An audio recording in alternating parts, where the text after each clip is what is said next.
We are now receiving reports that the former British ambassador Craig Murray has confirmed that since Ecuador has granted Julian Assange citizenship, he should soon be free to legally leave the UK without any fear of prosecution or detention whatsoever. Along with his newly granted citizenship, there is nothing stopping the Ecuadorian government from officially appointing Assange a diplomat, which would, in turn, make him untouchable by any government authority other than that of Ecuador. Which means he can continue to move about the world and continue to help us peons by exposing the fraud and corruption being played out by those who govern us. The only way the UK could still ignore his new status is if after Ecuador notifies the British government that Assange is now a member of its diplomatic staff. The UK could still refuse it only by officially declaring Assange persona non grata, which wouldn't mean he would lose his diplomatic immunity, which started the moment Assange was notified. It would actually continue until he has been given the chance to leave the country in a reasonable amount of time. So no matter what, Assange will go free. The Foreign Policy Journal reports the persecution of Julian Assange. Julian Assange has been persecuted by Washington for 7 years now for exposing U.S. war crimes through his WikiLeaks organization. We need a political intervention to make this situation end. Assange is the only political prisoner in Western Europe. Juan Branco. The persecution of Julian Assange, the founder of WikiLeaks, is now 7 years old. Ecuador has protected Assange for the past half-decade from being turned over to Washington by the corrupt Swedish and British for torture and prosecution as a spy by giving Assange political asylum inside the Ecuadorian embassy in London. Ecuador has now given citizenship to Assange and attempted to provide a safe transit out of England by giving him diplomatic status, but the British government continued in its assigned role of jailer by rejecting Ecuador's request for diplomatic status for Assange. Just as the most servile of Washington's puppet states rejected the order by the UN Committee on Arbitrary Detention to immediate release Assange from his arbitrary detention.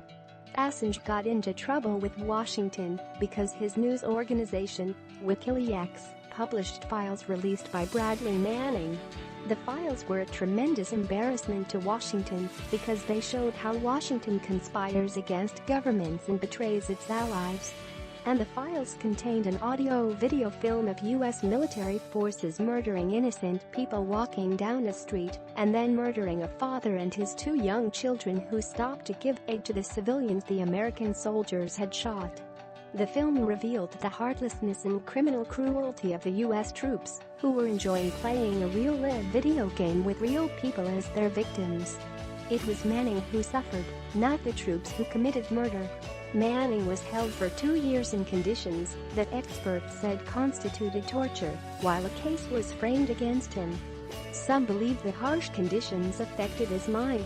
Manning was convicted by a kangaroo court and sentenced to 35 years in prison, but Obama, in an act of humanity unusual for Washington, pardoned Manning.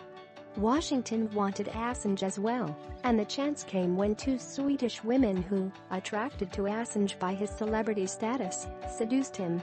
The 2 women had not secured the cooperation they wanted from Assange in the use of condoms and, brainwashed by HIV fears, wanted Assange to join them in being tested. Assange, misreading the extent of their fears, was too slow to comply, and the women went to the police to see if he could be required to be tested. According to the women, the police made up the charge of rape. The women themselves disavowed the charge. The charges were investigated, and the chief Swedish prosecutor Eva Finn dismissed the charges, saying there is no suspicion of any crime whatsoever. Mysteriously, the case was reopened by another prosecutor, Marianne Nye, who many suspect was operating at the behest of Washington. On November 30th, 2 days after Assange began publishing the Cablegate materials leaked by Bradley Manning, Nye issued an Interpol Red Alert arrest warrant for Assange. This was an unusual request as no charges were outstanding against Assange, and hitherto extradition from one country to another on an arrest warrant required actual charges.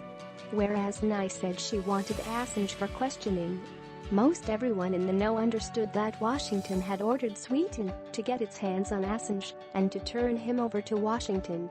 Assange challenged the legality of the arrest warrant in British courts, but the British court, many believe following Washington's orders, ruled against the law and in favor of Washington. Assange assented to the arrest and presented himself to a British police station. He was placed in solitary confinement at Wandsworth Prison. If memory serves, the daughter of Sir James Goldsmith paid his bond and he was placed under house arrest. When it became clear that the Swedish prosecutor wanted Assange for Washington, not for any charges against him in Sweden, Ecuador gave him asylum and he fled to the embassy in London, where he has been ever since. Sweden has closed the case a second time, and Assange is no longer wanted for questioning in Sweden. Therefore, there is no longer any reason for the British to hold him for Sweden. But the British government never were holding Assange for Sweden. The British were holding him for Washington, and they still are. Even though Sweden has closed a case based on a false report by police and has no basis for any charges against Assange, the British government says it will grab him the minute he steps outside the embassy. The British are so desperate to serve their Washington master that once they even declared that they were going to violate diplomatic immunity and invade the Ecuadorian embassy and seize Assange. The British excuse for a once proud government's continuing servitude to Washington as Assange's jailer is that, by taking asylum in the embassy, Assange jumped bail, and therefore the British have to arrest him for not surrendering a second time to the police for an investigation that has been closed. Stefania Morisi, an Italian investigative journalist for La Repubblica, smelling the stench of fraud that covers the entire case, has been trying for 2 years to get her hands on the correspondence between the UK, US, and Swedish governments pertaining to the case in order to pull back the shroud of the Washington-orchestrated propaganda that colors the case.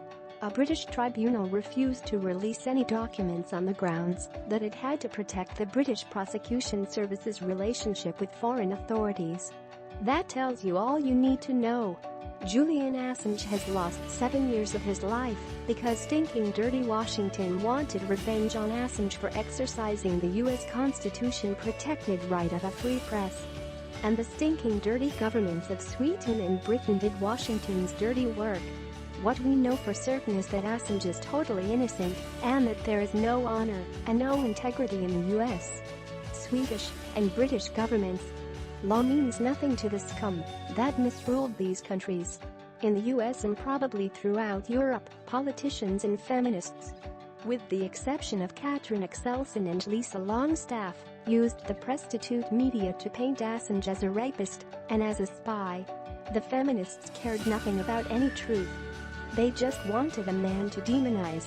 Truth was the last thing on politicians' minds. They just wanted to divert attention from Washington's crimes and betrayals of allies by portraying Assange as a threat and traitor to America. They were unconcerned that Assange could not be a traitor to America as he is not an American citizen. In actual fact, there is no basis in law for any U.S. claim against Assange. Yet because of Washington and its servile British puppet state, Assange remains interred in the Embassy of Ecuador in London. Clearly, honor and respect for law reside in Ecuador, not in the US, UK, or Sweden. But facts, along with law and civil liberty, have ceased to mean anything in the Western world. The corrupt US Attorney General Jeff Sessions said that the arrest of Assange is a priority. The British police, mere lackeys of Washington, said that they would still arrest Assange despite the case being dropped if he left the embassy. For the British, serving Washington is a higher calling than the honor of their country. Never before can I recall seeing anyone so vilified before just for exposing the truth. This man shouldn't be held up in an embassy, he should be lauded a hero and brought to the US to a hero's welcome. The man fully exposed the corruption that was going on inside the Democrat Party and the Clinton campaign. And when asked why he has never released anything on Trump, he replied, "Because there is nothing to release. It will be great at least seeing him leave the Ecuadorian embassy and getting on with his life." Although he will probably never get that hero's welcome he deserves, but at least he is a hero, and always will be, to those of us who all along knew the truth as to who the Democrat Party and crooked Hillary Clinton really were. Please share if you agree Assange is a modern-day American hero.